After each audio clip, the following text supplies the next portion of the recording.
Salut les amis! Alors aujourd'hui juste une petite vidéo en toute simplicité, il y aura peut-être pas de montage et tout ça, de musique, ça sera uploadé comme ça sur, YouTube. Pour, vous expliquer pourquoi on a décidé d'arrêter le camping-car. Et en fin de vidéo, je vous annoncerai le nom du gagnant du dernier concours commentaire, enfin du tirage au sort des meilleurs commentaires et je vous montrerai les cadeaux que vous pouvez gagner ou qui d'abord qui ont été gagnés, cette fois-ci par le gagnant et qui seront gagnés également dans les prochains mois. Voilà. Donc la première raison pour laquelle, on a arrêté le camping-car, c'est le prix par rapport à l'utilisation. Nous, on l'utilise pas beaucoup et j'estime que ça coûte tellement cher, parce que ça coûte cher quand même un camping-car, que si vous ne l'utilisez pas, souvent ou longtemps dans l'année, bon pour moi ça vaut pas le coup, sauf si vous avez vraiment les moyens. Mais, moi le rapport prix utilisation était très important. La deuxième chose qui a fait que ça nous a perturbé un peu, pour le camping-car, c'est l'hivernage. L'hivernage, si vous n'avez pas, de quoi le couvrir, j'ai vu des camping-cars quand même qui étaient assez abîmés. Donc c'est des camping-cars qui dorment dehors, hein, ça m'a été dit, hein. Alors, des camping-cars qui avaient un certain âge, mais voilà, c'est abîmé, c'est vieilli, tout ce qui est en plastique à l'extérieur, ça jaunit, enfin c'est pas très beau et par rapport à un fourgon, le fourgon que nous voulions au départ d'ailleurs, c'est on a l'impression que ça s'abîme comment? Beaucoup plus vite, beaucoup plus vite.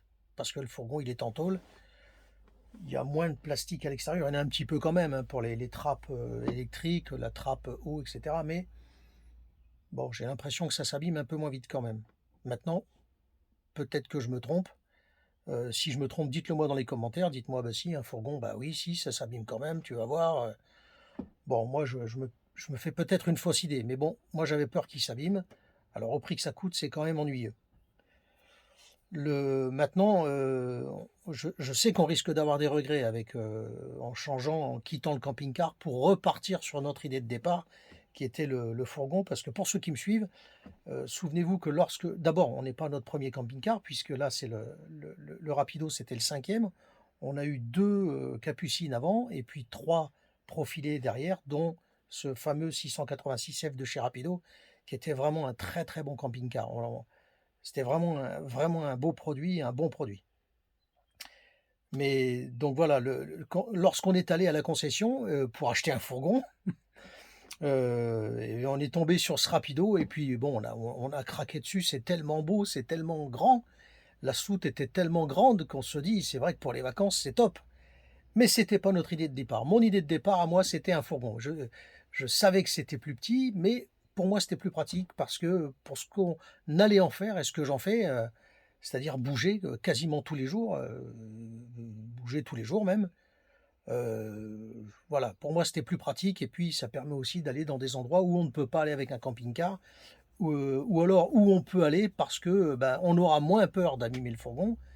Par exemple, des chemins avec des branches, ou des petites routes, comme en Corse par exemple ou dans l'Ardèche où c'est plus facile de passer avec un fourgon. Ça, j'en suis convaincu et c'est pour ça que je voulais un fourgon. On a quand même acheté le rapido et puis finalement on revient sur notre idée de départ, mais bon, c'est comme ça. Ce que je risque de regretter quand même, c'est, le confort à l'étape parce que lorsque vous êtes posé quelque part dans un camping-car, on a de la place. Par exemple, dans le rapido, vous avez une suite parentale, vous fermez, vous avez de l'intimité, vous avez la salle de bain et la douche séparées. Sur le devant, vous aviez un salon face-face, donc forcément pour manger, pour faire la cuisine, c'est plus pratique, il y a de la place, on a du volume, on respire, c'est voilà. Le camping-car, c'est ça. Donc là, j'ai peur, enfin on a peur de manquer un peu de place, mais je me dis qu'à 2 quand même, il y en a qui vivent dedans, donc on va bien y arriver. À 2, je pense que ça sera très bien et puis lorsqu'on sera plus nombreux, bah, écoutez, on mettra une guitoune, dans la soute et puis les enfants, si on part avec 2 enfants ou petits-enfants, ben, ils dormiront, dans la guitoune dehors, hein, voilà, ça, je pense qu'on n'aura pas le choix. On dormira pas à 3 ou à 4. À 3 encore dans le fourgon, bon oui peut-être. 4, non et puis manger à 4. On vous propose ça comme du 4 places. Oui, on peut rouler à 4. Bon voilà, voilà, oui on peut. Il y a 2 ceintures, il y a 2 sièges devant, ça c'est bien. Mais pour manger à 4, Je sais pas, je vous le dirai avec le temps, on va voir, hein, mais j'en suis pas sûr. Bon, le premier regret, ça sera ça, c'est le volume. Bon, c'est comme ça, un fourgon, c'est qu'il y a moins de place dedans, faut le savoir. Le deuxième regret que l'on aura sans doute, c'est le volume global de rangement. Parce que là, dans un camping-car, on peut ranger énormément de choses, notamment dans la soute. Nous, dans le rapido, on pouvait même y rentrer des vélos. Ça évite d'aller percer la coque pour aller mettre des porte-vélos, et cetera. Donc, c'est vrai que c'est pratique. On pouvait rentrer les vélos, puis on pouvait encore rentrer des caisses et puis des affaires dedans, ce qu'on ne pourra pas faire dans un fourgon. Ça, c'est sûr. Si vous voulez des vélos dans un fourgon, là, je pense que j'aurais du mal à les rentrer dans la soute et il faudrait un porte-vélo. Enfin, voilà. Donc voilà les regrets qu'on risque d'avoir. Par contre, j'espère que ça sera compensé par le bonheur de pouvoir rouler, plus facilement, de bouger le fourgon plus facilement et c'est déjà le cas puisque, lorsque on va pique-niquer, par exemple, ben, on va pique-niquer, on prend le fourgon. Lorsqu'on va faire des courses, je veux dire, vous allez à Leclerc ou, ben, vous pouvez prendre le fourgon. Alors ça se gare pas tout à fait sur une place de parking comme je l'ai entendu dire, parce que ça dépasse un petit peu, parce que celui-là c'est un 6 mètres.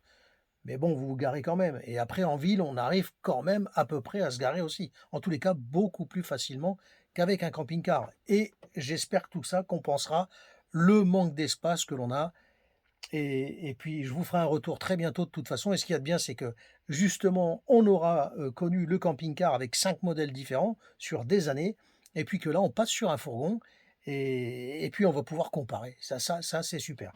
Donc je vous ferai un retour. Maintenant, on passe sur le résultat du concours. Le résultat du concours, c'est Monique et Roland qui ont gagné. Donc, c'est indiqué sur la chaîne YouTube, hein. Vous allez dans il y a un onglet, je ne sais plus que c'est communauté ou quelque chose comme ça. Donc le nom du gagnant, il est dedans.